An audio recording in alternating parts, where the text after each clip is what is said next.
오늘 말씀은 일단 시편 한번 보겠습니다. 시편 13편 1절에서 6절까지 말씀인데요.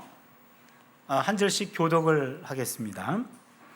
야훼여, 어느 때까지니까 나를 영원히 잊으시나이까? 주의 얼굴을 나에게서 어느 때까지 숨기시겠나이까?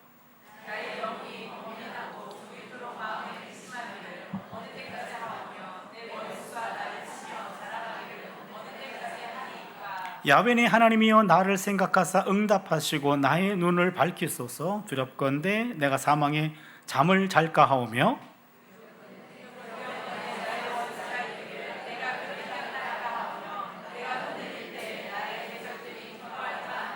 나는 오직 주의 사랑을 의지하여 싸우니 나의 마음은 주의 구원을 기뻐하리이다.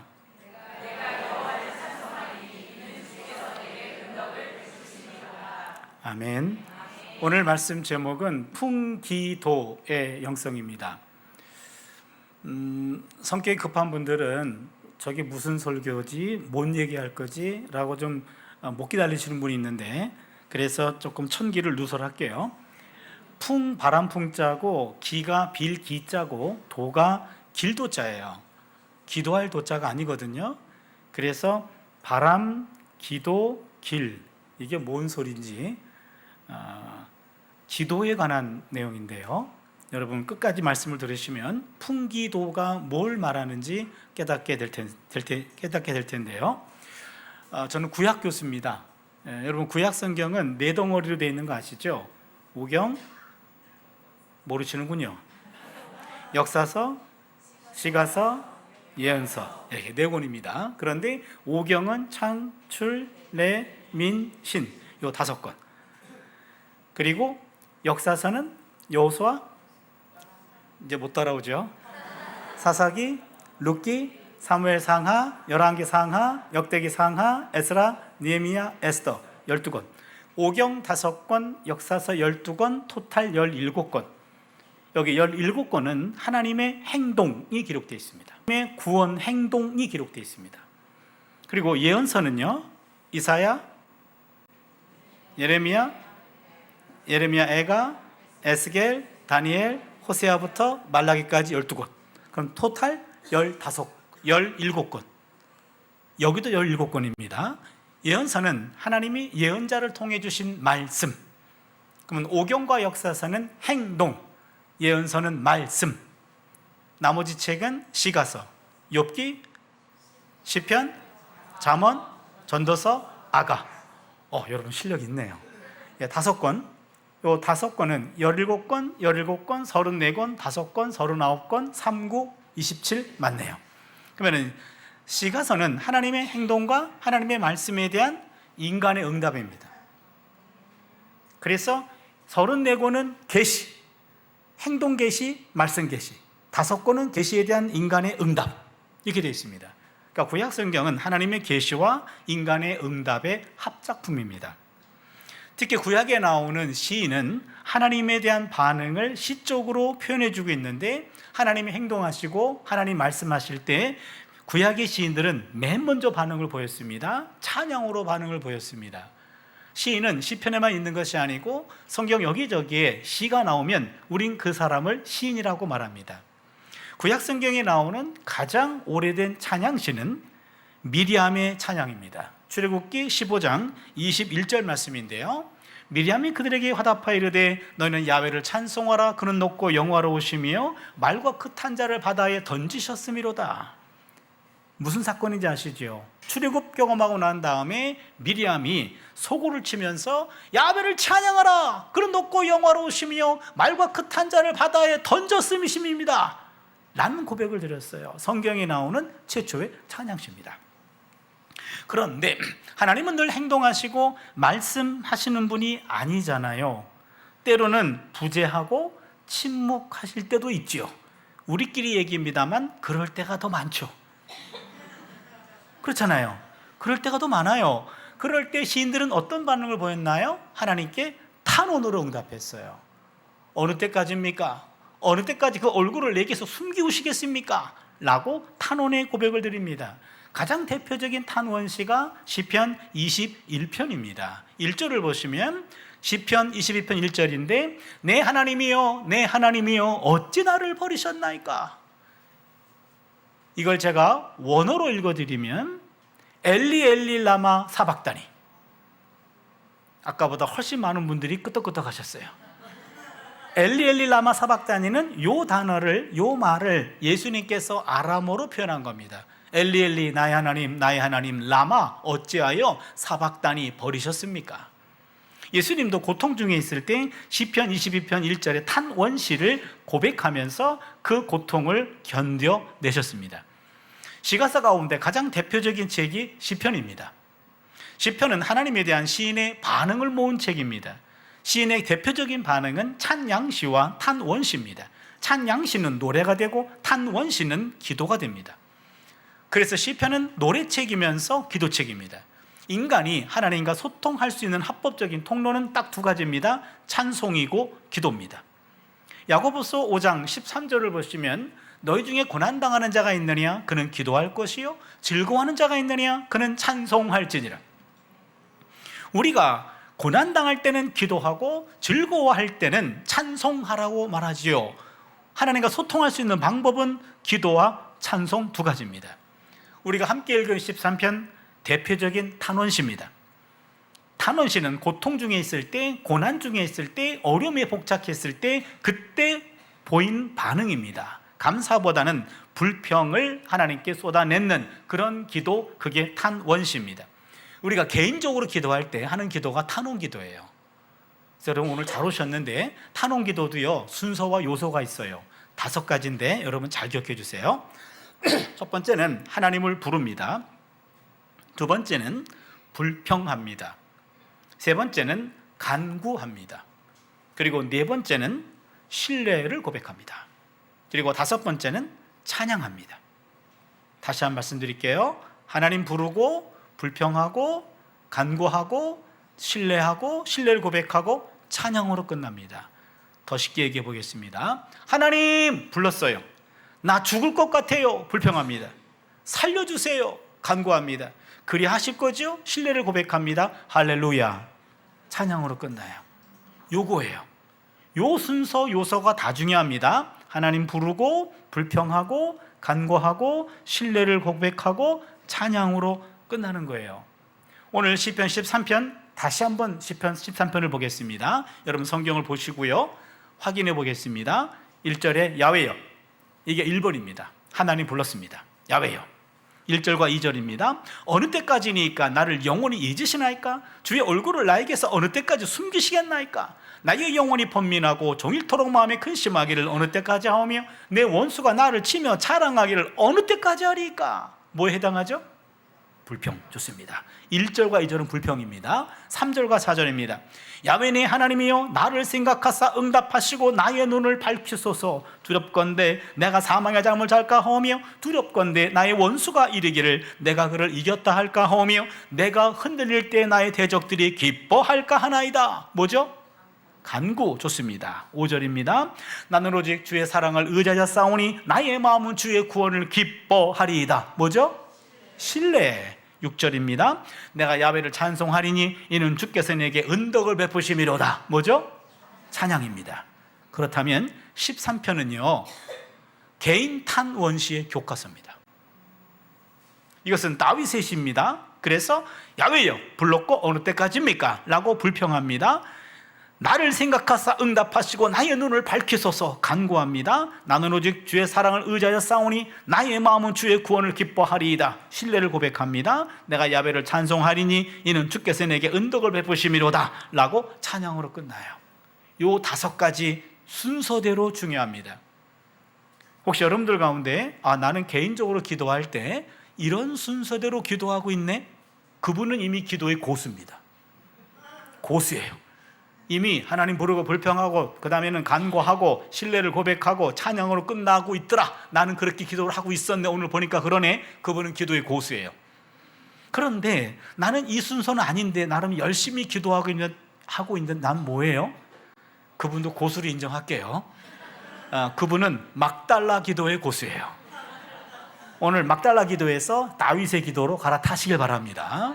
다윗은 주전 1000년의 사람이에요. 주전 1000년에 작곡되었고 1000년 동안에, 그리고 기원 후 2000년, 3000년 동안 많은 신앙인들이 답답한 마음 가지고 왔을 때, 기도문이 막혔을 때 13편을 통해서 그들의 속마음을 하나님께 아뢰었습니다. 하나님 앞에서 읽기만 해도 기도가 되는 것 13편이에요. 그렇다면 하나님은 3000년 동안 들어왔기 때문에 훨씬 반응 속도가 빠르겠죠. 응답 속도도 빠릅니다. 여기서 우리는 두 가지를 짚고 넘어가겠습니다. 첫 번째입니다. 여러분, 기도하실 때 반드시 하나님을 불러야 됩니다. 기도는 하나님에게 하는 겁니다. 어떤 분은 기도할 때 하나님 안 부르고 본론으로 들어가요. 어느 때까지입니까? 그러면 하나님이 지금 누구한테 따지니? 헛소리가 돼요. 근데 여러분 지금 웃으시는데 가끔 그런 기도 있어요. 그냥 본론으로 들어가. 그러면은요, 하나님을 안 불렀기 때문에 하나님 귀담아 들을 수 없어요. 저거 지금 누구한테 하는 말이니? 아무도 들을 수 없습니다. 여러분, 아무리 바빠도 하나님 부르는 것 잊지 않으셔야 돼요.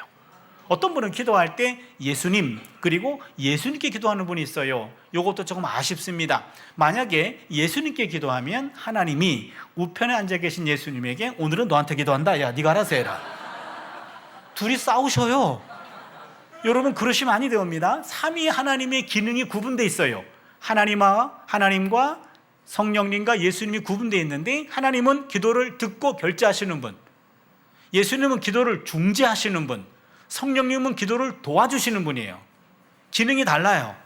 그렇기 때문에 기도는 하나님에게 하는 거예요. 예수님의 이름으로, 성령의 도움으로. 그러니까 기도할 때 하나님 불렀다면 중간중간에 예수님, 성령님 요청하는 것은 좋은 기도입니다. 근데 하나님 빠지면 하나님 삐지십니다. 어차피 응답도 안 됩니다. 그러니까 기도는 하나님에게 한다. 하나님의 이름을 반드시 불러라. 첫 번째입니다. 두 번째, 기도 끝날 때 현재형으로 끝납니다. 무슨 얘기냐면, 기도를 잘 해놓고 어떤 분들은 그렇게 기도를 끝내요. 예수님 이름으로 기도했습니다.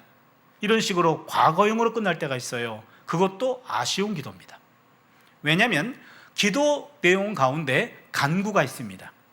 간구는 하나님이 언제 응답해 주셔야 돼.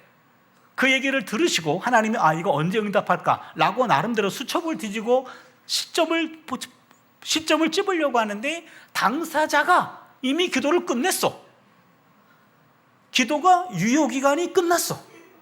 그냥 응답도 되기 전에 지가 끝냈어.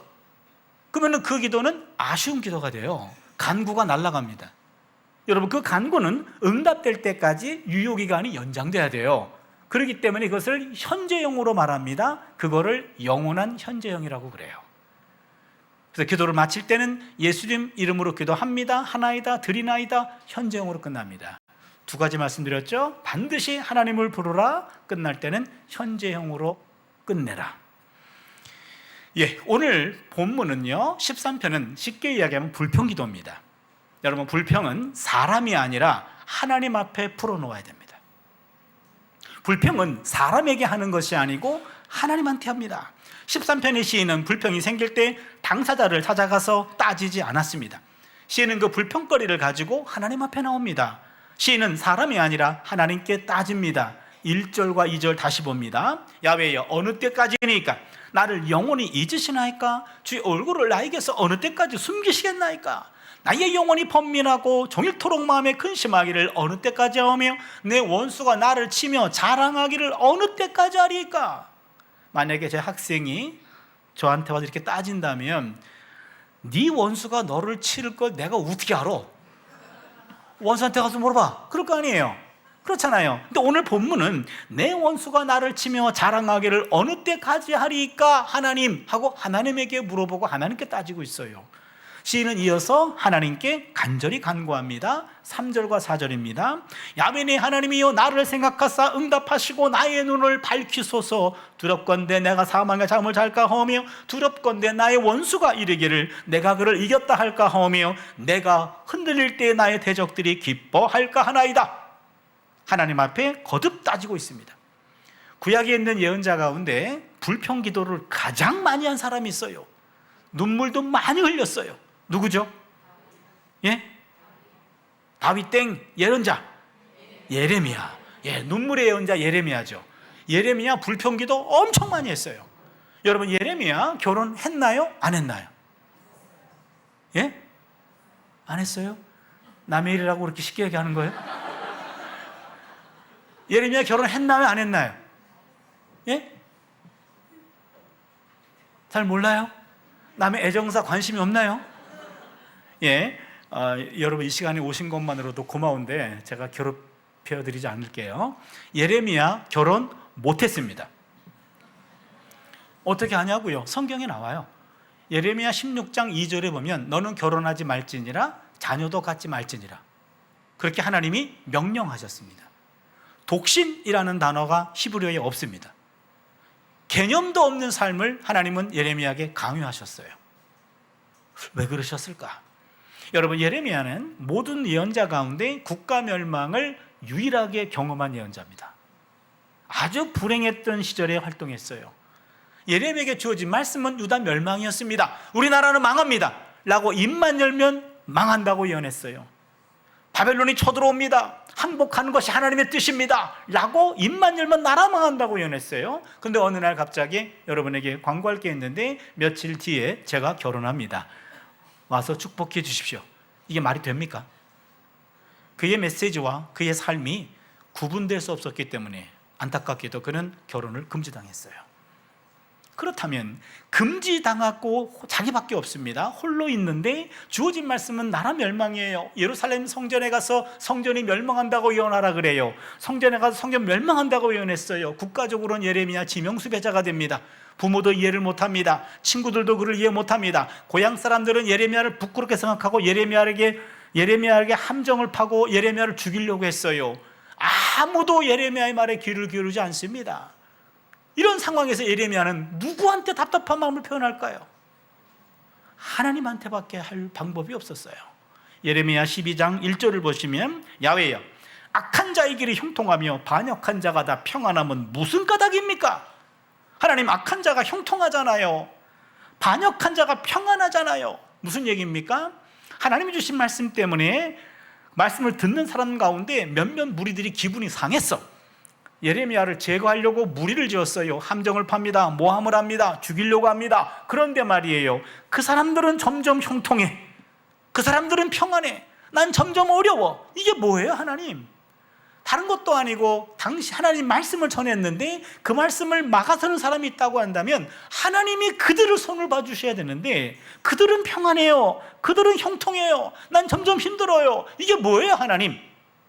하나님께 거칠게 따지고 있습니다. 예레미야 15장 15절을 보면 야훼여, 주를 위하여 내가 부끄러움 당하는 줄을 아시옵소서. 거듭해서 하나님께 지금 따지고 있어요. 하나님 때문에 내가 지금 부끄러움 당하고 있잖아요. 하나님 지금 뭐 하십니까? 라고 거듭 따지고 있어요. 만약에 제 학생이 저한테 와가지고 2번 따지면 너 죽을래? 그럴 것 같아요. 근데 하나님은 이렇게 거듭 하나님께 불평 기도를 하는데 불편해하지 아니하시고요, 그 기도를 권장하십니다. 예레미야 33장 3절 말씀에 너는 내게 부르짖으라 내가 내게 응답하겠고 내가 알지 못하는 크고 은밀한 일을 내게 보이리라. 그 불평 기도조차도 하나님은 입을 막지 아니하시고 계속 기도하라고 권장하십니다.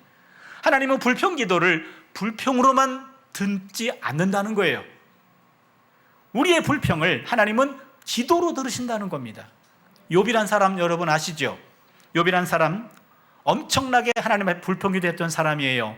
아마 욥 같은 상황에 놓이게 되면 누구나 이상할 것 같아요. 평생 모았던 재산 3번에 걸친 물질의 재앙 때문에 다 날렸잖아요. 10명의 자녀가 한순간에 압살을 당했잖아요. 본인은 몹쓸 병에 걸려가지고 죽음 앞에 서게 되었습니다. 영문을 알 수 없어요. 욥에 당하는 고난은 까닭 없는 고난이었습니다. 까닭 없는 고난 앞에 영문을 알 수 없지만 적어도 알고 계시는 그분은 계실 텐데, 내가 당하는 고난과 무관해 보이지 않는 하나님에게 참을 수 없는 분노와 원망을 느낍니다. 그만큼 절망했어요. 그럼에도 불구하고 욥의 문제는 사람들을 만나서는 해결이 되지 않아요. 친구들 4명이 지혜로운 사람들입니다. 그러나 인간의 지혜를 가지고는 문제가 해결되지 않습니다. 하늘의 지혜를 만나야 돼요. 하나님을 만나야 돼요. 근데 하나님에게는 상처가 있어요. 욥은 그 상처를 숨기지 않습니다. 욥기 19장 6절을 보면 하나님이 나를 억울하게 하시고 자기 그물로 나를 애워싸신 줄을 알아야 할지니라. 하나님이 나를 억울하게 하셨잖아요. 당신의 그물로 나를 애워싸신 줄을 하나님은 알아야 됩니다 라고 하나님께 거칠게 따지고 있습니다. 욥기 19장 21절을 보시면 하나님의 손이 나를 치셨구나, 결국에 하나님의 손이 나를 치신 것 아닙니까? 라고 거칠게 하나님께 불평합니다. 그런데 욥을 치신 분도 하나님이시지만 욥을 싸매어 주시는 분도 하나님이시잖아요. 욥기 19장 25절을 보시면 내가 알기에는 나의 대속자가 살아계시니 마침내 그가 땅 위에 서실 것이라. 여기 대속자가 하나님이셔요. 결국에 나를 치신 분도 하나님이지만 싸매어 주시는 분도 하나님이기 때문에 하나님 앞에 나와서 하나님을 만나야지만 문제가 해결이 돼요. 그래서 하나님한테 불평을 쏟아내는 겁니다. 내 안에 있는 아픔과 이 상처들을 숨기지 않고 하나님께 다 토해내는 거예요. 하박국이란 예언자도 마찬가지입니다. 하박국 1장 2절을 보시면 야훼여 내가 부르짖어도 주께서 듣지 아니하시니 어느 때까지니까 따지고 있어요. 그러고 보면 구약성경에 나오는 신앙의 거장들 13편의 욥도 13편의 다윗도 그랬죠. 예레미야도 그랬죠. 욥도 그랬죠. 하박국도 그랬죠. 하나같이 불평을 사람들에게 쏟아붓지 않았고 하나님께 토해냈습니다. 불평은 사람에게 하는 것이 아닙니다. 불평은 하나님에게 하는 겁니다. 불평과 불만이 사람들에게 향하면 분자가 돼요. 불평 분자, 불만 분자가 됩니다. 그러나 똑같은 불평과 불만이 하나님을 향하면 기도가 됩니다. 똑같은 내용이에요. 사람에게 하면 불편해져요. 그러나 하나님은 기도로 들으신 줄로 믿습니다. 제가 이 말씀을 어느 교회에서 전했어요. 그리고 식사 시간이 돼가지고 말씀을 들었던 장로님 부부 권사님이랑 함께 식사를 하게 되었어요. 권사님 60이 넘으신, 장로님 60이 넘으신 분인데 장로님 얼굴이 환해지셨어. 당신이 오늘 말씀에 엄청나게 큰 은혜를 받았대요. 무슨 은혜요? 그랬더니 본인은 평생 하나님한테 불평하면 안 되는 줄 알았대요. 그래가지고 한평생 하나님께 불평해 본 적이 없대. 오늘 말씀을 들으니까 불평해도 된다는 허락을 받아서 얼마나 은혜 받았는지 모른다고 그렇게 말씀하시는데, 저는 그러면 지나간 60평생 그 많은 불평을 누구한테 쏟아부었을까? 옆에 계신 권사님이 참 불쌍해 보이셨는데 그 권사님이 오늘부터 나도 해방됐대요. 이제는 이 양반 불평 안 들어도 되는데 직접 할 테니까요. 여러분, 맞아요. 불평은 기도의 상 위에 올려놓아야 돼요. 불평은 단순한 골칫거리가 아니고요, 알고 보면 기도거리예요. 따라서 불평이 치밀어 오를 때 오늘 누구든지 만나기만 해 라고 사람 기다리지 마세요. 그 사람 무슨 죄예요? 그렇잖아요. 불평이 치밀어 오를 때는요, 기도할 때예요. 내 마음속에 불평이 충만할 때는요, 누군가에게 쏟아부을 것이 아니라 하나님께 와서 쏟아부으시길 바랍니다. 하나님은 그것을 기도로 들으십니다. 결코 우리의 기도가, 우리의 불평이 누구를 향하느냐에 따라서 사람에게 향하면 불평 분자가 되는 거고 하나님께 향하면 기도가 될 줄로 믿습니다. 불평이 기도로 채워지면 어느 순간 감사와 찬양으로 바뀝니다. 이게 또 은혜예요. 13편의 시인은 하나님 앞에서 불평과 간구의 기도를 통해서 마음이 한순간에 바뀌는 것을 경험합니다. 5절에 갑자기 바뀝니다. 나는 오직 주의 사랑을 의지하여 싸우니 나의 마음은 주의 구원을 기뻐하리이다. 갑자기 5절 말씀이요, 신뢰를 고백하네요. 하나님 앞에서 불평하고 탄원하고 통곡의 기도를 하던 시인은 갑자기 신뢰를 확신합니다. 그리고는 자신의 기도가 응답될 것이란 확신을 갖게 되면서 자연스럽게 감사와 찬양이 넘치게 됩니다. 그게 6절 말씀입니다. 내가 야훼를 찬송하리니 이는 주께서 내게 은덕을 베푸심이로다. 그렇다면요, 여러분 5가지 기억하시죠? 하나님 부르고, 불평하고, 간구하고, 신뢰 고백하고, 찬양해요. 1, 2, 3번은 울면서예요. 하나님, 나 죽을 것 같아요. 살려주세요. 울면서요. 4번은 웃어요. 그리 하실 거죠? 할렐루야. 이래요. 그러면 여러분, 탄원 기도는 울면서 기도하다가 웃으면서 끝나요. 울다가 웃어요. 아마 금요일 날 와서 이렇게 찬양 뜨겁게 하고 기도하시는 분들은 이런 탄원 기도 경험이 있으실 거예요. 답답한 마음으로 울면서 기도했는데 끝날 때는 찬양이 나오고요, 기쁨으로 끝날 때가 있어요. 왜 그러세요? 기도하다가 미쳤어요? 왜 그러시죠? 요 3번과 4번 넘어갈 때 뭔가 경험한 바가 있기 때문에 기도가 바뀌는 거예요. 요 현상, 왜 그러십니까? 왜 울다가 웃습니까? 뭔 일이 있었습니까? 요거를 우리 구약학에서는 이렇게 표현해요. 개인 탄원시에 나타난 분위기 급변의 동인에 관한 연구. 표현이 고급지죠? 이게 박사 논문 제목이에요. 개인 탄원시 1, 2, 3, 4, 5번 중에서 3번과 4번 분위기가 급변해. 무슨 원인이 있었는가? 개인 탄원시에 나타난 분위기 급변의 동인에 관한 연구 해서 3번과 4번 사이에 일어난 원인이 뭔가, 요거를 찾아낼 때마다 시편 박사 배출. 여러분, 오늘 말씀 듣는 태도가 지금 박사급 태도라서 이 박사 이론을 소개할게요. 여러분 잘 기억해 주시고 아무한테도 가르쳐 주지 마세요. 여러분만 알고 계세요. 지금까지 들어본 적도 없고 앞으로 들을 일도 없어요. 그래서 잘 기억하셔야 돼요. 오늘 한 번만 말씀드리는 겁니다. 첫 번째, 선취 이론이에요. 선취 이론. 미래 구원 사건의 선취 이론. 무슨 얘기냐면, 불평 중에 하나님께 기도합니다. 그러면 어느 순간 내가 갖고 있는 문제가 해결될 것이다 라는 확신에 이르게 됩니다. 인간적 불평이 기도를 통하면 하나님의 영으로 세례를 받아 어느 순간 불평이 사라지고 그 자리에 감사로 채워집니다. 사실 불평은 환경에서 나오는 것이 아닙니다. 불평은 마음에서 나옵니다. 기도도 마음에서 나옵니다. 그래서 기도하면 환경보다 마음을 먼저 변화시킵니다. 아직은 응답되지 않았습니다. 하지만 기도자의 마음에는 이미 해결됐다 라는 확신으로 가득 차게 돼요. 이런 신뢰 확신이 기도자로 하여금 미리 감사하고 찬송을 하게 하는 거죠. 미래에 일어날 구원 사건을 미리 취해서 이거를 현재화해서 앞당겨 사용하는 겁니다. 이런 경우가 시편에 많이 나와요. 미래에 일어날 구원 사건을 현재화해서 미래의 에너지를 앞당겨 사용하는 겁니다. 이게 미래 구원 사건의 선취 이론. 두 번째는 회상 이론입니다. 회상 이론. 과거 구원 사건의 회상 이론. 불평 중에 하나님께 기도하면 기도 중에 과거에도 이런 유사한 어려움이 있었는데 하나님이 응답해 주셨던 구원 사건을 생각하게 됩니다. 과거에는 이보다 더 큰 문제였어요. 그런데 하나님이 해결해 주셨어.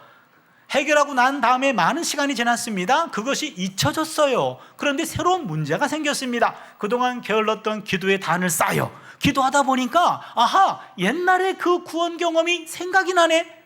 그러면 이 문제도 해결이 되겠네 라는 확신이 드는 거예요.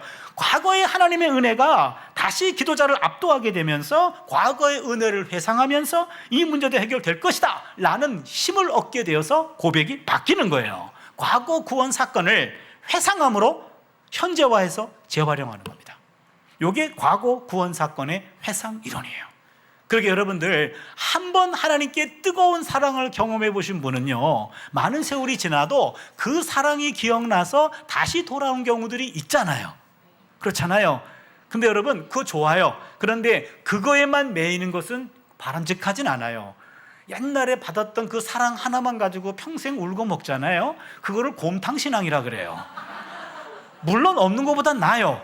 그렇지만 과거에만 매어가지고 곰탕 끓여 먹지 마시고 늘 새롭게 만나는 하나님도 경험할 수 있기를 바랍니다. 그러나 그 경험이 내 마음속에 자리 잡고 있는 한 그거는 계속해서 회상함으로 현재화해서 재활용이 가능해요.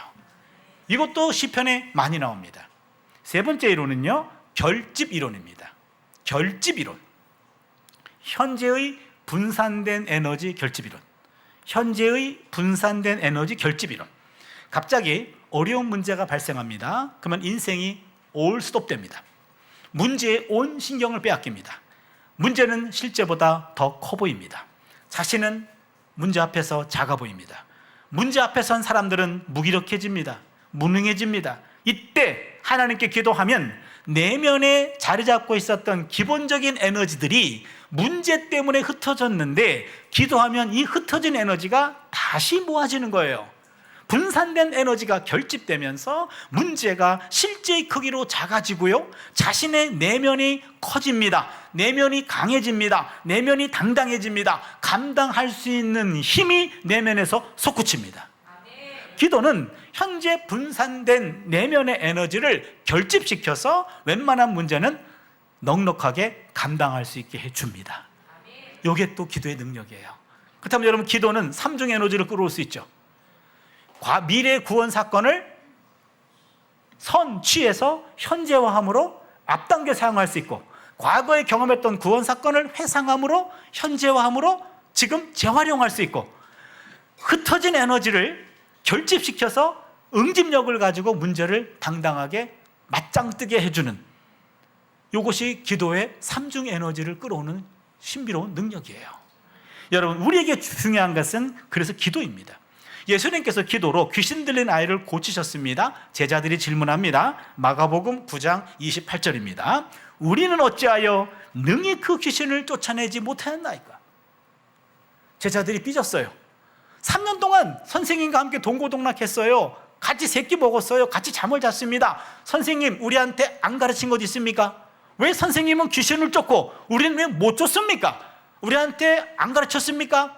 왜 안 가르쳤습니까? 라고 따지는데 예수님 이렇게 말씀하십니다. 마가복음 9장 29절에 기도 외에 다른 곳으로는 이런 종류가 나갈 수 없느니라. 이거예요. 기도 외에 다른 곳으로는 이런 종류가 나갈 수 없느니라. 예수님이 안 가르친 것이 아니라 제자들이 못 배웠어요. 그 늦은 밤에 갑자기 사라졌던 예수님, 기도하라고 하신 모습을 제자들이 놓친 거예요. 새벽 미명에 보이지 않았습니다. 새벽에 기도하라고 하신 예수님을 놓친 거예요. 예수님이 안 가르친 것이 아니라 제자들이 놓쳤어요. 바로 이 지점입니다. 기도 외에는 다른 능력이 없다라고 말씀하십니다. 기도는 엄청난 에너지를 불러들이는 거룩한 스위치입니다. 여러분, 우리 몸이 기도하는 몸이 되어야 돼요. 저는 가끔 그런 기도를 이제 시작했어요. 제 마지막 숨이 하나님을 찬양하고 기도하는 데 사용되기를 원합니다. 마지막 숨이. 시편 150편 6절, 시편의 맨 마지막 구절이거든요. 호흡이 있는 자마다 하나님을 찬양할지어다. 할렐루야. 이게 시편의 맨 마지막 고백이에요. 호흡이 있는 자마다 하나님을 찬양할지어다. 할렐루야. 내 호흡을 하나님이 주셨습니다. 어느 순간 하나님이 다시 도로 가져가실 겁니다. 이 순간은 누구나 경험할 겁니다. 그 순간이 왔을 때 의식과 무의식을 넘나드는 순간이 옵니다. 그 순간은 내가 내 몸을 내가 컨트롤할 수 없습니다. 그 순간에는요, 내 몸은 내 의식이 컨트롤할 수 없고 내 몸이 늘 많이 하던 행동들을 할 거예요. 그 순간이 왔을 때 하나님, 이 몸이 하나님을 찬양하고 기도하는 몸 되게 해 주시옵소서. 그 기도를 하는 거예요. 이거는 여러분 의식한다고 되는 거 아니잖아요. 내가 평생 그래도 목사로 살아왔는데 하나님 넘어가는 순간은 멋있게 나를 데려가십시오. 그때 막 욕하고 하다 하면 안 되잖아요.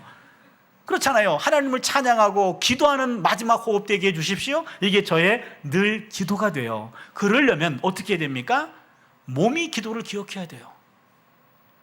내 의식이 기도하는 것이 아니라 내 무의식 속에서 내 몸이 기억하는 대로 움직일 거예요. 바로 몸이 기도를 기억해야 돼요. 예배학에서는 암묵적 기억이라고 말합니다. 상담학에서는 무의식적 기억이라고 말해요. 여러분, 예수님께서 기도 외에 이런 능력이 나갈 수 없다고 말씀하셨는데요, 습관적인 기도를 하셨어요. 누가복음 22장 39절을 보시면 예수께서 나가사 습관을 따라 감람산에 가시매 41절을 보니까 무릎을 꿇고 기도하여, 이렇게 나와 있어요. 예수님은 습관적으로 기도하셨어요. 이게 중요해요. 기도 습관. 요 습관이 영성입니다. 늘 시간 날 때마다, 아니면 시간이 나지 않아도 늘 반복되는 행동, 요 습관이에요. 요 습관이 영성이고, 예수님이 습관적으로 기도하셨던 그것, 그것을 제자들이 놓친 거예요. 여러분, 근육이 기억하는 딱 그만큼이 내 신앙이에요. 몸의 기억은 머리의 기억보다 앞서고 또 오래 갑니다. 내가 알고 느끼는 정도가 아니라 내 몸의 수준, 내 몸의 근육이 기억하는 신앙 수준이 진짜 내 신앙이에요. 지식과 감정은 내 신앙 아닙니다. 지식은 그냥 머릿속에 있는 거예요. 감정은 그냥 가슴 속에 있는 거예요. 지식과 감정보다 더 중요한 것은 몸에 새겨진 겁니다. 몸에 새겨진 것이 내 신앙이에요. 그렇기 때문에 몸 기도가 필요해요. 이 몸이 기도를 기억할 때까지 프랙티스 하는 거예요. 저희 집도 딸이 둘이, 목사님도 따님이 2명이던데 우리 딸하고 나이가 같아요. 보니까 참 신기하고 놀라운데요. 우리 딸들한테 제가 맨날 이렇게 집에 가면 매일 안아주고 그 다음에 이렇게 힘을 과시하려고 이렇게 딱 하고 엉겨 그러거든요. 그럼 여기를 딱딱 한 명씩 올라와요. 그런데 어느 순간 애들이 한번 올라타더니 둘이 슬퍼해요. 야, 왜 그래? 그랬더니 아빠, 왜 뼈하고 살밖에 없어? 그 많던 근육 다 어디 갔어? 그런 거예요. 그럼 만져봤더니 진짜 근육이 없어요. 그리고 애들이 슬퍼하더라고요. 그래서 안 되겠다. 그래서 그날로 헬스클럽을 끊었어요. 그 비싼 돈을 주고 끊었어요.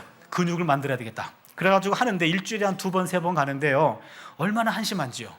맨날 똑같은 행동하잖아요. 이게 뭐예요? 비싼 돈 주고. 근데 이렇게요. 한 3년, 4년 하니까 근력이 생겼어요. 근육이 생겨가지고 저는 앵겨. 그러면은 됐다. 이렇게 해줘요. 반복된 행동은 근력을 만들어요. 여러분, 기도도 한 번 하는 것이 아니라 반복적으로 반복되는 기도. 그 기도가 기도의 근력을 만들어요. 새벽 기도에 나오셔서 열심히 기도하시는 권사님이 계셔요. 제가 권사님한테, 권사님 뭐 이렇게 열심히 기도하세요? 매일매일. 그럼 권사님 하시는 말씀이, 목사님 나 맨날 똑같은 기도해요. 그러면서 부끄러워하셔요. 그런데 그게 잘하는 기도예요. 매일매일 똑같은 기도가 반복돼야 돼요. 매일매일 기도가 바뀌면 하나님도 헷갈려요. 반복된 기도가 기도의 근력을 만들어요. 마치 녹음기를 틀어놓은 것 같이 그냥 줄줄줄줄 나오는 습관된 기도, 그게 기도의 근력이에요. 그 근력을 우리가 만들어야 됩니다. 저는 성서학자예요. 구약학자인데, 그래서 매일 새벽 1시, 2시까지 성경을 연구하는 게 제 일상입니다. 꼭 새벽 2시쯤에 계시가 임해요. 그 이전에는 이 말씀이 이해가 안 되는데 꼭 2시쯤 되면은 반짝하고 말씀이 열릴 때가 있어요. 그 계시의 맛을 알기 때문에 2시까지 잠을 이루지 못하고 계속 성경을 연구해요.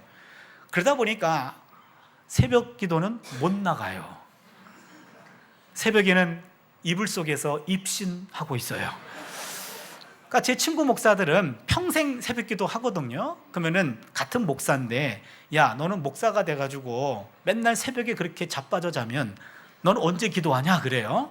그러면 그 퉁명스러운 말투를 제가 어감을 알죠. 자기네들은 평생 새벽 기도하는데 같은 목사인데 저 인간은 맨날 이불 속에서 그냥 그 시간에 입신하고 있으니까 얄미운 거죠. 그럼 제가 그러죠. 이 사람아, 기도는 영혼의 호흡이지. 호흡은 너는 시간 정해놓고 새벽에만 호흡하니? 나는 24시간 호흡하고 있어. 그렇게 호흡하는 것이 기도라고 한다면 나는 하루 종일 기도한다고 해도 틀린 말은 아니지. 이렇게 말하는 사람 치고 기도하는 사람 못 봤어요. 제가 그랬거든요. 몇 년 전부터 저는 모태신앙인이에요. 지금 64세가 되었는데요. 64년 동안 그래도 신앙인으로 살았어요. 목사로 살고 있고 목사 후보생들을 가르치고 있고. 근데 몇 년 전부터 고민이 생겼어요. 기도 제목이 생겼어요. 제가 학생들한테 요즘 내가 이런 거 기도한단다. 날 왜 좀 기도해 다오 그랬어요. 무슨 기도예요? 하나님, 나한테 기도하는 법을 가르쳐 주세요.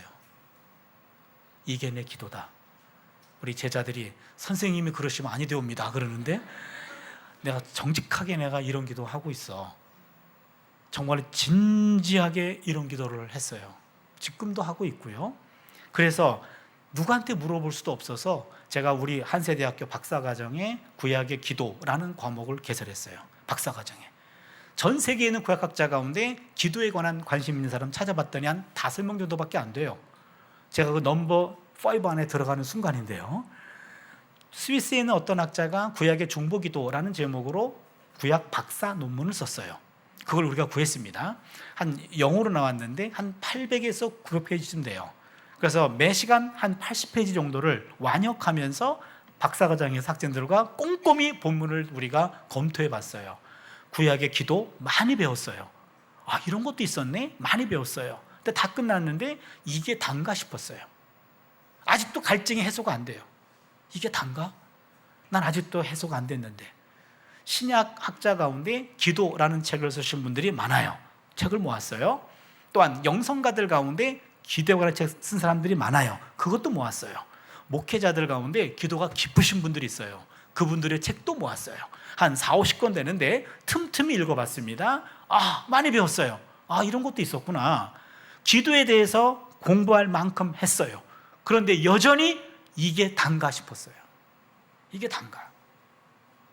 더 이상 물어볼 사람도 없고, 더 이상 볼 책도 없고, 방법이 없었어요. 그래서 결단했어요. 직접 물어보자. 하나님에게 직접 물어보자. 그래서 교회 옆으로 이사를 갔어요. 새벽에는 그냥 늘 이불 속에서 입신, 그리고 학교 가서 퇴근할 때 일단 교회로 출근해요. 매일 밤. 그리고 교회에서 기도하고 그 다음에 우리 집으로 완전 퇴근.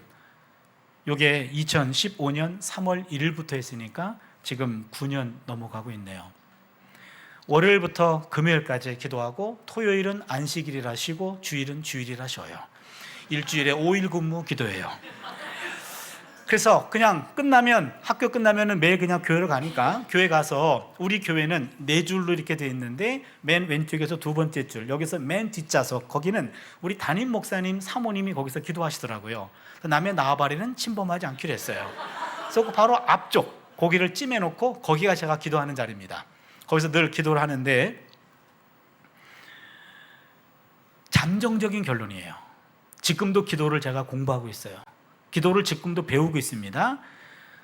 잠정적인 결론, 기도는 대화라기보다는 사귐인 것 같아요. 하나님과 사귀는 겁니다. 사귐. 어느 때는 몸살이 나가지고 학교에 조퇴를 해요. 그리고 약을 먹고 땀 뻘뻘 흘리고 있는데, 그런데 바로 집에 가서 쉬어야 되는데 그래도 하나님이 기다릴 것 같아요. 그래가지고 내가 늘 기도하는 그 자리에 앉아 있어요. 그리고 그 자리에 그날은 와가지고 하나님한테 내가 그렇게 기도해요. 하나님, 오늘은 내가 와준 것만으로도 감사하세요. 오늘은 나 말 한마디 못해요. 아시잖아요. 나 말 한마디 못해요. 내가 이 땀 뻘뻘 흘리고 이렇게 아픈 몸으로 왔는데 오늘은 당신이 좀 말하세요.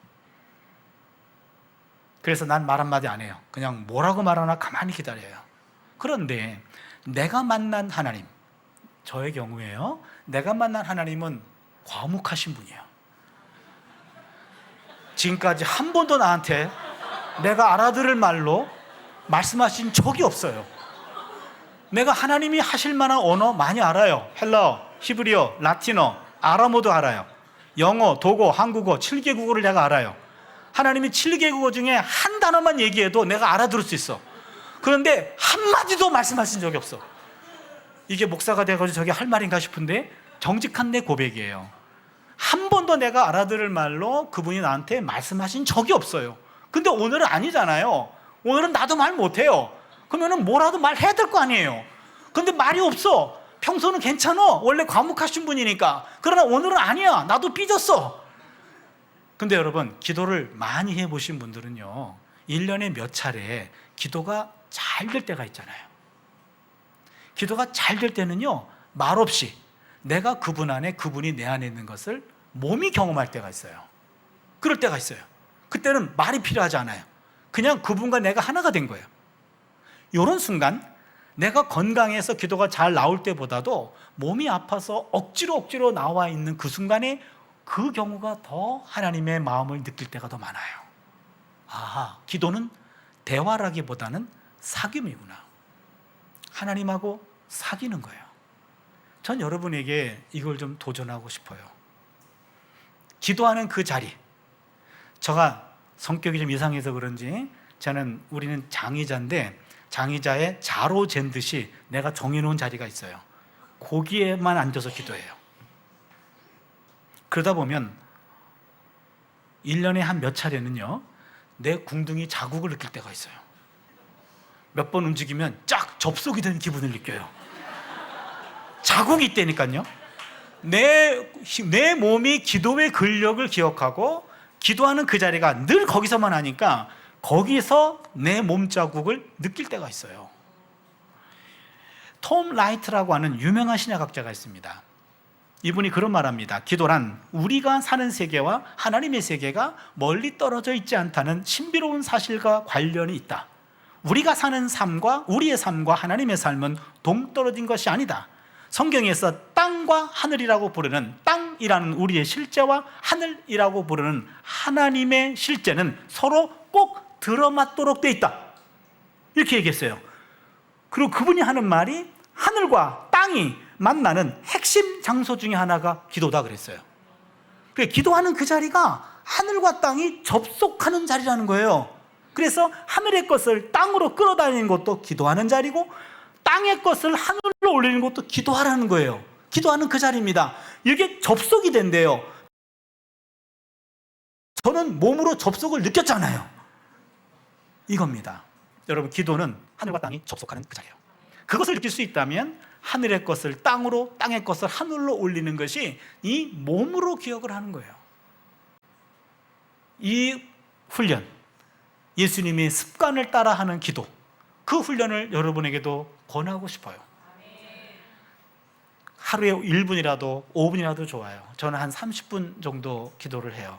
와서 부끄럽지만 저도 지금 기도를 배워가는 중이니까요, 저럼 소개를 하면은요, 그냥 오늘 하루 있었던 이야기를 다 이야기해요. 하나님한테. 감정까지도.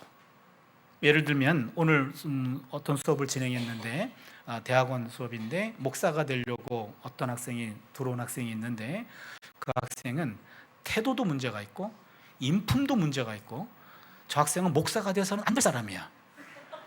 그럼 내가 저 사람을 퇴학시켰다가 내게 화가 미칠 것 같아. 그러니 하나님, 저 학생 자퇴시켜 주십시오. 그런 기도도 해요. 몇 년에 한 번은 그런 기도도 해요. 저분은 목사가 되면 안 되는데, 그런 사람이 있거든요. 그러면 내가 그 앞에서는 천사 같은 얼굴로 열심히 하세요, 교회 가서는 자퇴시켜 주세요, 이런 식으로 그냥 하나님 앞에서 내 감정을 솔직하게 그냥 다 하나님께 고자질하는 거예요. 특정 교수가 늘 저한테 공격적인 분이 있었어요. 그럴 때마다 하나님, 왜 그 사람이 나한테 공격했을 때 내가 왜 이 말로 받아치지 못했나? 왜 이게 지금 생각나는지. 다음부터는요, 그 순간에 번뜩 기억이 나게 하셔가지고 잘 받아치게 해주세요. 이런 기도도 하고, 그리고 좀 그 인간 안 만나게 해주세요. 그런 기도도 하고, 그 입을 좀 막아주세요. 아니면 내 입을 좀 트게 해주세요. 이런 얘기들도 그냥 하나님한테 오늘 있었던 모든 이야기들을 그냥 일기 쓰듯이 하나하나 다 이야기해요. 그리고 내 내일 계획도 하나님한테 얘기하고, 어떤 수업이 있고, 또 수업 준비 다 내일 얘기하고, 그건 나를 위한 기도죠. 그리고는 이제는 중보기도 들어가면 맨 먼저 가장 중요한 분은 제 아내를 위해서 매일매일 기도해요. 기도하는 게 있어요. 그리고는 아내 끝나면은 우리 두 딸들로 기도하고, 그 다음에 우리 어머님, 장모님 두 분에서 기도하고, 그리고 저한테 기도 부탁한 친구들이 많이 있잖아요. 학생들도 기도 부탁하고, 그 기도 중보해요. 요거 하면 한 30분 정도면은 저는 되더라고요. 그리고는 월, 화, 수, 목 30분, 금요일은 좀 시간이 여유가 있잖아요. 금요일은 1시간 정도 해요. 그래서 그동안 기도 못했던 학생들 얼굴 떠오르는 학생들 이름 불러가며 기도해요. 석박사 과정은 다 기도해요. 그리고 우리 가족들, 친척들 가운데 가까운 친구들 다 이름 불러가면서 기도해요. 그러면서 그날은 중보 기도하는 날이에요. 그렇게 기도를 딱 하고 나면 이제 일주일 기도, 이제 숙제 끝. 토요일은 안식일, 주일은 주일 쉬는 거예요. 요게 한 9년 반복되고 있고, 계속 지금 끝까지 하려고 그래요. 내 몸이 더 기도를 기억할 때까지. 어느 날 학교로 전화가 왔어요. 예, 아무개 신문사의 아무개 국장입니다. 아, 예, 그러세요? 근데 어떻게 전화하셨습니까?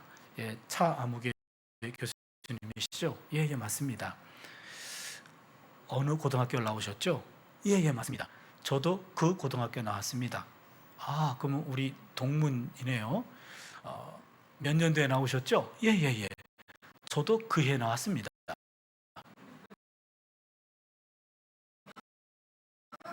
아, 그럼 동기네요. 3학년 때 8반이었죠? 예, 예, 예. 담임이 누구였죠? 예, 맞아요. 저도 3학년 때 8반이었어요. 그럼 친구네요. 이게 고등학교 졸업한 지 40몇 년 만에 전화한 거예요. 근데 한 2, 3분 정도 이렇게 왔다 갔다 얘기하다 보니까 이게 친구인 것 같아요. 근데 누구인지는 잘 생각이 안 나요. 그래서 그분이 이제 하는 말이, 그러면 우리 친구니까 말 나도 되겠니? 그러는 거예요. 그래서 그래, 말 나 그랬어요. 그래서 내가 그럼 왜 전화했니? 그랬어요. 그랬더니 돈 좀 꿔줄래? 아니 그 순간 실례하지만 누구세요? 그랬어요 제가. 아니 누군지 잘 모르겠어 사실. 근데 정황상 친구래. 그럼 왜 전화했어요? 돈 꿔달래. 돈이 꽂히겠습니까? 실례하지만 누구세요? 그러겠죠. 그런데 매일매일 전화하는 절친 목사가 있어요. 근데 이 친구가 늘 그냥, 여러분, 용건 없이 전화하는 사이가 진정한 친구예요. 전화했어. 뭔 일 있냐? 아니, 아무 일도 없어. 왜? 끊자. 이게 이게 친구예요. 바쁘니까 끊자. 이렇게 끝이나 아무런 용건 없이 아무 때나 전화해가지고 나 왜 전화해? 나 지금 운전하는데 졸려가지고 네가 말지 마라. 그리고 네가 노래 좀 해라. 그러고 운전하는 거예요. 뭐 이런 친구. 그 절친이에요. 그래도 오해가 되지 않고, 네가 내가 제일 만만하구나. 네가 제일 만만해. 알았어. 그리고 잠 깨줄 때까지 말 걸어주고 해주는 친구. 그런 절친이 하나 있어요. 일주일 동안 전화 연락이 없어. 그래서 제가 많이 컸네. 형님이 전화해야지. 형님이 전화했어요. 전화했어요. 야, 너 많이 컸다. 전화도 없이. 그랬더니 내가 지금 문제가 있어가지고 내가 나중에 전화할게. 끊었어. 내가 먼저 한 것도 내가 지금 짜증이 나는데 전화를 했는데 받고 끊었어. 그럼 제가 그러면은 나중에 전화하나요? 다시 전화하죠.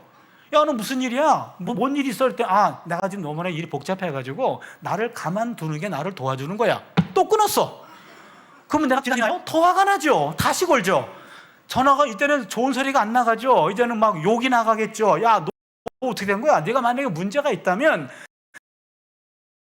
나한테 먼저 얘기해야 되는 거 아니야? 네가 문제가 있는데 연락 안 한 것도 내가 마음이 상하고, 내가 전화했는데 두 번이나 끊는 건 더 마음 상하고, 네가 지금 맞아? 그러고 막 뭐라 그래요. 그러면은 야야, 이 사실이 있잖아. 그러면서 이제는 억지로 자기 문제를 얘기를 해요. 그럼 제가 듣고 나서 그래? 그럼 내가 이만큼 내가 도와줄게 라고 내가 알아서 도와주죠. 도와달라고 전화한 적 없어요. 내가 전화해가지고 억지로 입을 열어가지고 내가 도와주는 거예요. 왜 그래요? 사귀어서 그래요. 사귀어서. 늘 그냥 마음에 있는 것도, 또한 졸릴 때도, 용건 없을 때도 늘 사귀었던 것, 그 사귐 때문에 그 친구가 말이 없을 때는 어떤 마음이겠거니 이해가 되기 때문에 그걸 내가 억지로 입을 열게 해서 도와주고 싶은 거예요. 이게 하나님과 사귀는 거예요. 여러분, 용건이 있을 때만 하나님께 전화하면 하나님이 실례하지만 누구세요? 그럴 거예요. 용건 없을 때 전화하세요. 왜 전화했니? 그냥 했습니다. 뭔 얘기니? 할 얘기 없습니다. 그래, 끊자. 이런 거라도 몇 초라도 여러분이, 저는 여러분에게 도전하고 싶어요. 우리가 하나님이 내게 숨을 허락하는 순간까지 내가 해야 할 숙제, 내 몸이 기도를 기억해야 돼요. 내 몸의 기도의 근력을 만들어야 돼요.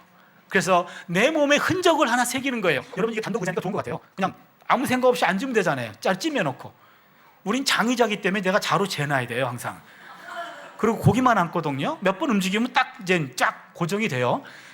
기도 자리를 정하시고요. 여기 와서 매일매일 습관을 따라, 새벽도 좋고 밤도 좋고 낮도 좋아요. 습관을 따라 여기서 내 몸의 흔적을 느낄 때까지, 자리가 내 몸의 흔적을 느끼고 내가 기도의 흔적을 느끼도록 내 몸의 기도의 근력을 만들어내는 것, 이것이 우리의 숙제예요. 기도의 근력이 만들어진다면 기도의 능력이 내 안에서 역사하는 거예요. 미래에 일어날 구원 사건 선취해가지고 앞당겨 사용할 수 있고요. 과거에 경험했던 구원 사건 회상해가지고 현재화해가지고 재활용할 수 있고요. 흩어진 에너지 결집해가지고요 다시 활용할 수 다시 사용할 수 있어요. 이게 기도의 능력이라고요.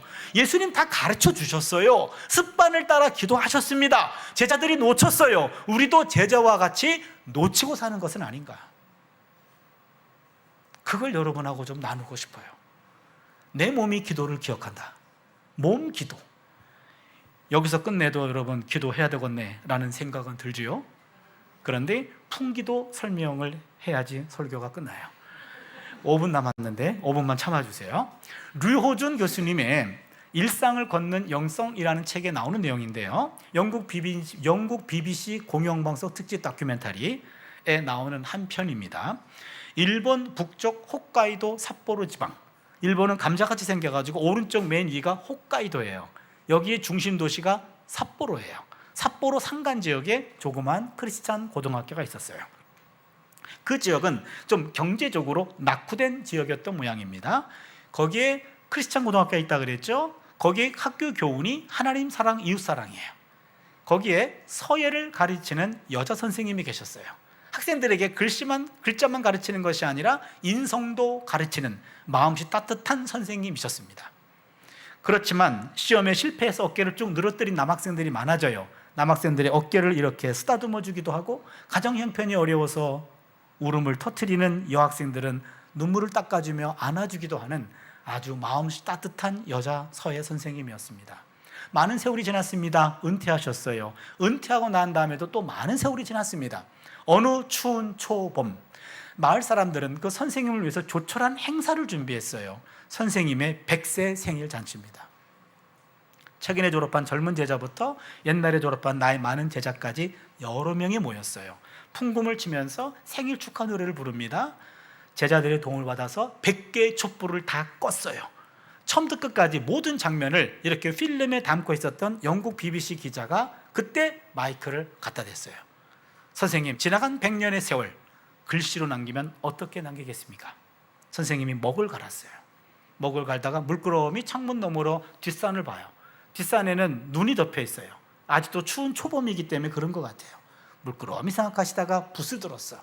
먹을 묻혔어. 그리고 3글자를 썼어요. 이쯤 되면 눈치를 채야 돼. 무슨 글자일까요? 예, 우리 제목은 풍기도인데 선생님이 남긴 글자는 풍도기였어요. 풍도기. 풍, 바람풍자, 도, 길도자, 기, 빌기자. 풍도기. 무슨 뜻입니까? 풍, 바람 부는 도, 길 위를 기, 기도하며 살았습니다. 요 풍도기라는 3글자에 인생 100년이 고스란히 담기는 순간이에요. 100년의 삶을 뒤돌아봤을 때 풍도기, 바람 부는 길 위를 기도하며 버텨왔습니다. 요 풍도기라는 3글자 안에 100년의 인상이 고스란히 녹아드는 순간이에요. 요 글자를 남기고 며칠 뒤 선생님은 세상을 떠났습니다. 자신을 가리켜 I'm just a little old lady, 그저 작고 초라한 늙은입니다 라고 그랬어요. 그 특집 다큐멘터리 제목은 A Little Giant Lady, 몸집은 작았지만 영웅적인 부인이었다. 여기까지가 다큐멘터리 끝, 여기까지가 책 내용 끝. 제가 곰곰이 생각해 봤습니다. 우리는 100세를 향해 가고 있잖아요. 그러면은 남은 삶을 어떻게 살아야 될까?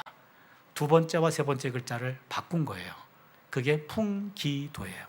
무슨 말입니까? 인생을 살다 보면 바람을 만나요.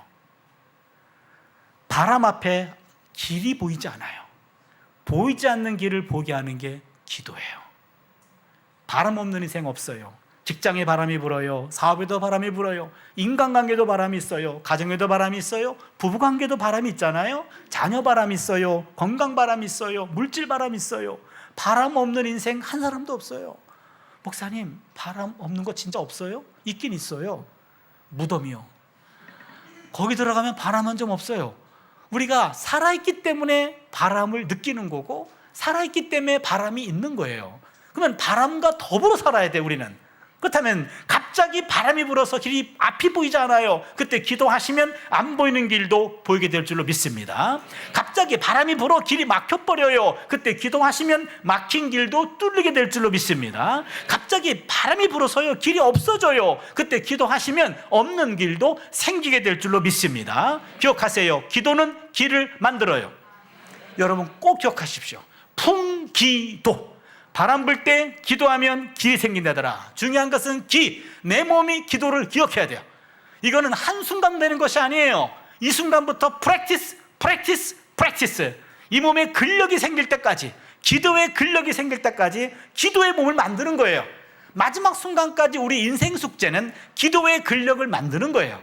기도의 근력이 만들어지면 어떤 바람이 와도 그 바람을 잠잠케 하시는 예수님의 능력을 힘입어서 모든 파도를 잠잠케 하고 그 안에서 길을 만들어낼 줄로 믿습니다.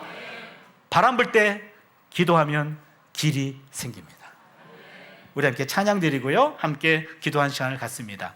하나님의 사랑을 사모하는 자, 하나님의 평안을 바라보는 자, 너의 모든 것 창조하신 우리 주님이 너를 얼마나 사랑하시는지 아까 찬양대 좀 앞에서 같이 좀 찬양 좀 해주실래요?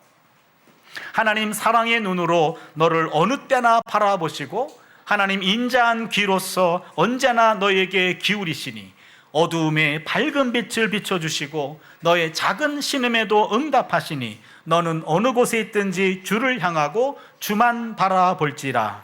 함께 뜻을 새기면서 찬양 올리겠습니다.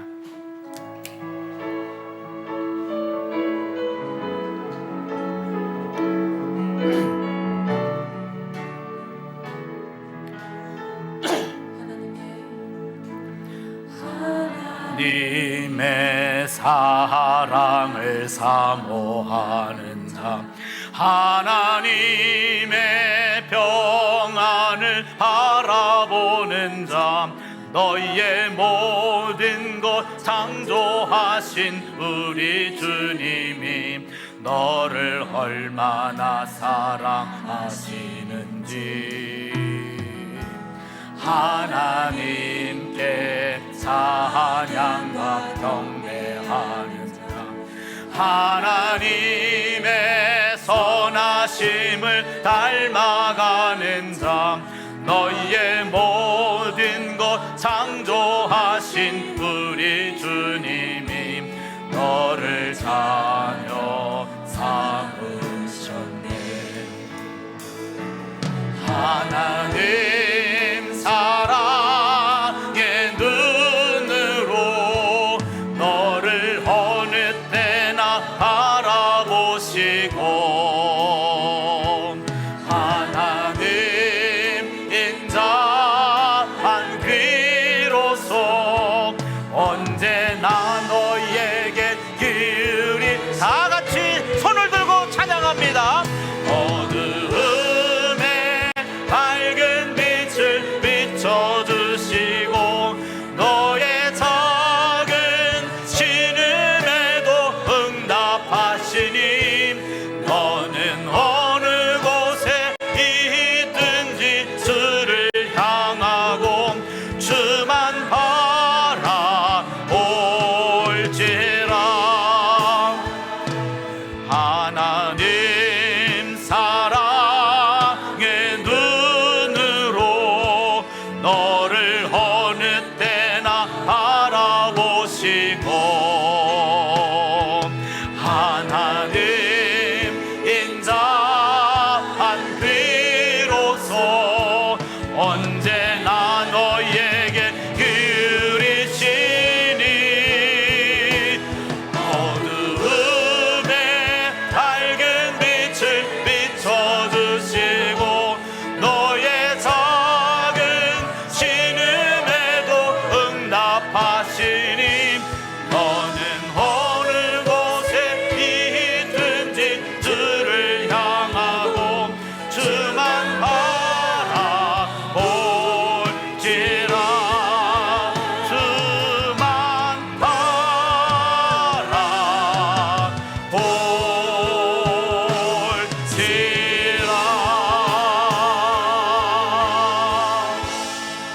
우리 함께 통성으로 기도하실 텐데요. 하나님 나에게도 풍기도의 영성을 허락하여 주시옵소서. 바람 불 때 기도하면 길이 생긴다고 했습니다. 중요한 것은 이 몸이 기도를 기억하는 몸 만드는 겁니다. 하나님, 이 몸에 기도의 근력을 만들어 주시옵소서. 예수님도 습관을 따라 기도하셨습니다. 예수를 따라가는 우리에게도 기도의 습관이 생성되게 하여 주시옵소서. 이 몸에 기도의 흔적을 느끼게 하여 주시옵소서. 기도하는 자리가 생기게 하여 주시옵소서. 우리 주여 삼창 드리고요, 한 5분 동안만 기도합니다. 주여, 주여, 주여. 오 하나님 아버지, 감사합니다. 하나님 아버지, 특별히 우리가 이 금요 어노인팅 프라이데이에 하나님 아버지 성령의 기름 부음이 넘치는 시간을 우리가 경험하기를 원합니다. 이 시간에 말씀을 통하여 다시 한번 기도의 불을 붙입니다. 너는 기도하는 너는 내게 부르짖으라. 내가 내게 응답하겠고 내가 알지 못하는 크고 은밀한 일을 내게 보이리라. 하나님 말씀하셨습니다. 하나님 아버지 앞에 나와서 불평하면 그것은 불평이 아닙니다. 하나님은 기도로 들으십니다. 하나님께 기도합니다. 하나님께 불평합니다. 하나님께 간구합니다. 하나님 앞에 나의 속마음을 숨김없이 다 아뢰입니다. 문제없는 인생이 없습니다. 너는 내게 부르짖으라. 내가 내게 응답하겠고 내가 알지 못하는 크고 은밀한 일을 내게 보이리라. 하나님 말씀하셨습니다. 하나님 말씀은 살아있고 운동력이 있어 우리의 혼과 영혼과 골수를 쪼갠다고 했습니다. 하나님 말씀의 능력을 믿습니다. 이 시간에 기도합니다. 하나님 말씀을 의지하여 기도합니다. 신앙의 선진들이 불평거리를 가지고 하나님 앞에 나왔습니다. 다윗도 그랬습니다. 예레미야도 그랬습니다. 욥도 그랬습니다. 또한 하박국도 그랬습니다. 많은 신앙의 영웅들은 하나님 앞에 나와 불평합니다. 사람들 앞에 따지지 않습니다. 사람들 앞에 불평하지 않습니다. 사람들한테 불만을 토로하지 않습니다. 하나님 앞에 나옵니다. 하나님께 무릎을 꿇습니다. 하나님께 모든 사정을 아뢰입니다. 너는 내게 부르짖으라 하고 하나님 말씀하셨지요. 하나님께 나와 부르짖습니다. 힘으로 되지 않습니다. 능으로 되지 않습니다. 오직 하나님의 영으로만 가능합니다. 성령님을 환영합니다. 인정합니다. 모셔드립니다. 성령께서 우리 안에 강하게 역사하여 주시옵소서. 힘으로 되지 않습니다. 능으로 되지 않습니다. 오직 하나님의 영으로만 가능합니다. 하나님의 영을 모셔드립니다. 보혜사 성령께서 말할 수 없는 탄식으로 우리를 위하여 기도한다고 했습니다. 하나님 아버지, 그 영역을 힘입어서 우리가 기도의 무릎을 꿇습니다. 기도하는 심령이 되기를 원합니다. 하나님과 하나가 되기를 원합니다. 하나님과 합의를 되기를 원합니다. 기도의 영성이 우리에게 필요합니다. 분기도의 영성이 필요합니다. 하나님 앞에 나와 불평하면 그것이 기도가 된다고 했지요. 이 시간에 기도합니다. 이 시간에 불평합니다. 이 시간에 간구합니다. 하나님 아버지, 우리의 기도에 불을 붙여주시고 마땅히 기도할 바를 깨달아 알게 해주시고 하나님께 나올 수 있도록 역사하여 주시옵기를 간절히 바라옵고 원합니다. 하나님 아버지, 감사합니다. 이와 같은 기도의 밤으로, 어노인팅의 밤으로, 기름 부음의 밤으로 우리를 불러주시니 감사합니다. 이 금요일 밤에 하늘 앞에 나와서 기도할 때에 우리 각 사람의 마음속에 기도의 응어리가 풀어지게 해주시고 상처들이 풀려나게 해주시고 우리 모두가 풀려막는 불림을 받는 시간 되게 해주시옵기를 간절히 바라옵고 원합니다. 하나님 아버지, 감사합니다. 현재의 고난 당사 나타날 영광과 좋게 비교할 수 없다고 했습니다. 미래 영광을 바라볼 수 있도록 우리에게 믿음의 눈을 뜨게 해주시옵기를 간절히 바라옵고 원합니다. 하나님 아버지, 감사합니다. 보혜사 성령께서 말할 수 없는 탄식으로 우리를 위하여 기도한다고 했습니다. 보혜사 성령님의 중보 기도가 필요합니다. 성령의 빈구함과 필요합니다. 성령께서 우리의 마음을 하나님의 마음과 이어주고 우리의 못다한 기도 제목도 하나님 앞에 연락해주고 하나님의 마음을 움직여주고 우리의 속마음을 표현해주고 우리의 불쌍한 마음을 위로해주고 인도해줄 줄로 믿습니다. 보혜사 성령께서 강하게 역사하여 주시옵기를 간절히 바라옵고 원합니다. 오 하나님 아버지, 감사합니다. 우리 하나님 아버지, 주 임재교회에 왔습니다. 하나님의 성령이 함께 임재하십니다. 하나님 아버지 앞에 우리가 주님을 찬송하는 그 자리에 삼위 하나님이 임재하십니다. 우리의 기도에 하나님 그르십니다. 이 시간에 우리의 기도를 들으시옵소서. 우리의 마음의 하늘, 우리의 마음의 아픔과 우리의 상처와 어두운 마음들을 뿌리째 뽑아주시고 하나님의 능력의 보좌 앞에 나아갈 수 있도록, 주님의 보좌 앞에 나아갈 수 있도록 역사하여 주시옵기를 간절히 바라옵고 원합니다. 하나님 아버지, 감사합니다. 풍기도의 영성으로 우리를 변화시켜 주시고 바람 불 때 기도하면 길이 생긴다고 했습니다. 하나님 아버지, 예수님도 습관을 따라 기도하셨습니다. 하나님 아버지, 우리에게도 습관을 따라 기도하며 기도를 통하여 기도를 배우게 해주시고 기도의 보좌 앞에, 주님의 보좌 앞에 기도로 나아갈 수 수 있도록 역사하여 주시옵기를 간절히 바라옵고 원합니다. 13편의 기도의 텍스트가 우리의 기도의 가이드가 되게 하시고 이 말씀을 통하여 하나님 앞에 나와서 기도할 수 있도록 역사하여 주시옵기를 간절히 바라옵고 원합니다. 하나님 아버지 감사합니다. 현재의 고난 속에서 미래 영광을 바라볼 수 있도록 우리의 기도에 불을 붙여주시고 하나님께 나와서 기도함으로 하나님의 위로와 하늘의 능력을 경험케 해주시옵기를 간절히 바라옵고 원합니다. 기도 외에는 다른 능력이 없다고 예수님 말씀하셨습니다. 하나님 아버지, 우리에게도 기도의 능력이 필요합니다. 기도하는 삶이 되기를 원합니다. 너는 내게 부르짖으라고 하나님 말씀하셨습니다. 고난 중에 있을 때 기도하라고 말씀하셨습니다. 주님께 나와서 기도합니다. 부르짖습니다. 하나님 아버지, 우리의 기도에 귀를 기울여 주시고 우리의 마음속에 마땅히 구해야 할 바를 기도할 수 있도록 능력을 베풀어 주시옵기를 간절히 바라옵고 원합니다. 우리의 잘못된 기도조차도 하나님 들으시고 이것들을 길을 잡아주시고 수정하여 주시고 온전히 붙잡아 주시옵기를 간절히 바라옵고 원합니다. 오 할렐루야. 하나님 아버지 감사합니다. 두임제 교회에 하나님 영원히 임재하여 주시고 우리 두 목사님 머리에 안수하여 주시고 두 목사님이 하늘의 기름 부음이 넘치게 해주시고 말씀의 은사를 허락하여 주셔서 하나님 말씀을 읽을 때에 그 안에서 하나님의 마음이 느껴지게 해주시고 성령의 뜨거운 역사가 깨달아지게 하여 주셨기를 간절히 바라옵고 원합니다. 하나님 아버지, 성령의 9가지 열매가 우리 안에 풍성하게 열매를 맺게 하여 주시옵소서. 사랑과 희락과 화평과 오래 참음과 자비와 양성과 충성과 온유와 절제로 우리가 점점 더 익어가며 성령의 은사를, 성령의 열매를 맺어갈 수 있도록 인격 속에 역사하여 주셨기를 간절히 바라옵고 원합니다. 하나님 아버지 감사합니다. 성도님들 한 사람 한 사람 위에 하나님 안수하여 주시고 하나님의 능력이 임하게 해주셔서 우리 일상 속에서 하나님의 임재를 느끼며 주님의 임재 속에서 우리 일상을 이겨나갈 수 있도록 역사하여 주셨기를 간절히 바라옵고 원합니다. 오 할렐루야. 하나님 아버지 감사합니다. 누구든지 그리스도를 쓰면 새로운 피조물입니다. 주님 안에 새로운 피조물이 되었습니다. 내가 그리스도와 함께 십자가에 못 박혔나니 그런즉 이제는 내가 사는 것이 아니요 오직 내 안에 그리스도가 사시는 것이라. 이제 내가 육체 가운데 사는 것은 나를 사랑하사 자기 몸을 버리신 하나님의 아들 예수 그리스도를 믿는 믿음 안에서 사는 것이라. 하나님, 나는 죽었습니다. 내 안에 주님이 살아계십니다. 내 안에 주님이 나의 주인 되십니다. 옛 자아를 하나님 아버지 앞에 내려놓습니다.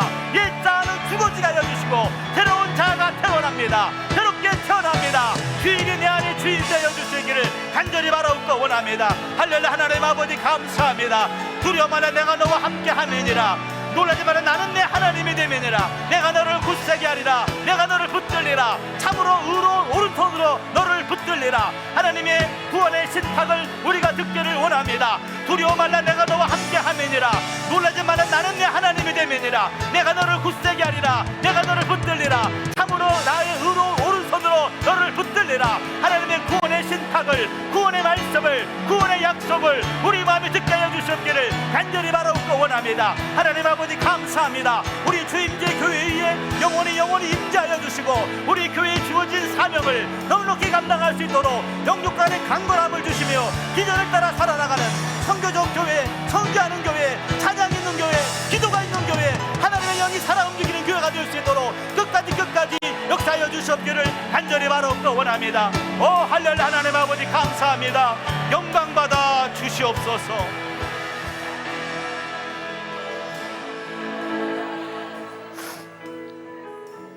여러분의 오른손을 가슴에 얹어 주시기를 바랍니다. 혹시 육신의 질병으로 인해 고통당하는 분 계십니까? 여러분의 왼손은 아픈 부위에 얹어 주시길 바랍니다. 인간의 생사화복을 주관하시는 하나님, 믿음의 기도는 병든 자를 구원하리니 주께서 저를 일으키시리라. 이러므로 죄를 서로 고하며 병낫길 위하여 서로 기도하라. 의인의 간구는 역사하는 힘이 많다고 말씀하셨습니다. 하나님 말씀에 의지하여 믿음으로 병든 곳에 손을 얹습니다. 하나님께서 원하시면 이 시간 모든 병마에서 해방될 줄 믿습니다. 12년 동안 혈류증을 앓던 여인이 믿음으로 병고침 받은 것 같이 그 여인의 간절한 믿음을 이 시간 우리에게도 허락하여 주시옵소서. 주님의 피 묻은 손으로 육신의 병약한 부분을 어루만져 주시옵소서. 내 이름을 경외하는 너희에게는 의로운 해가 떠올라서 치료하는 광선을 바라리니 너희가 나가서 외양간에서 나온 송아지같이 뛰리라. 나는 너희를 치료하는 여호와니라. 여호와 라파의 하나님, 이 시간 간절히 바랍니다. 하나님을 경외하는 심령을 주시옵소서. 의로운 애가 떠오르게 하여 주시옵소서. 치료하는 광선을 비춰 주시옵소서. 치료하시는 하나님을 경험하게 하여 주시옵소서. 만병의 치료자가 되시는 예수님의 이름으로 명합니다. 연약한 육신을 괴롭히는 모든 병만은 물러갈지어다. 떠나갈지어다. 머리끝부터 발끝까지 온전해질지어다. 몸과 마음과 정신을 움켜쥐고 있는 악한 것들은 사라질지어다. 육신의 모든 질병과 고통에서 치유함과 온전함과 자유함을 입을지어다. 마음속에 기생하는 걱정과 근심과 부정적인 생각은 모두 떠나갈지어다. 우리의 인생을 막아서는 홍해도 갈라질지어다. 여리고도 무너질지어다. 골리앗도 넘어질지어다. 우리 몸에는 건강을 주시옵소서. 머리에는 지혜가 충만케 하여 주시옵소서. 마음에는 사랑이 충만케 하여 주시옵소서. 심령에는 성령으로 충분하게 채워 주시옵소서. 손과 발에는 필요한 일들을 채워 주시옵소서. 우리 영혼과 범사와 강건함을 원하시는 예수 그리스도의 이름으로 기도하옵나이다. 아멘.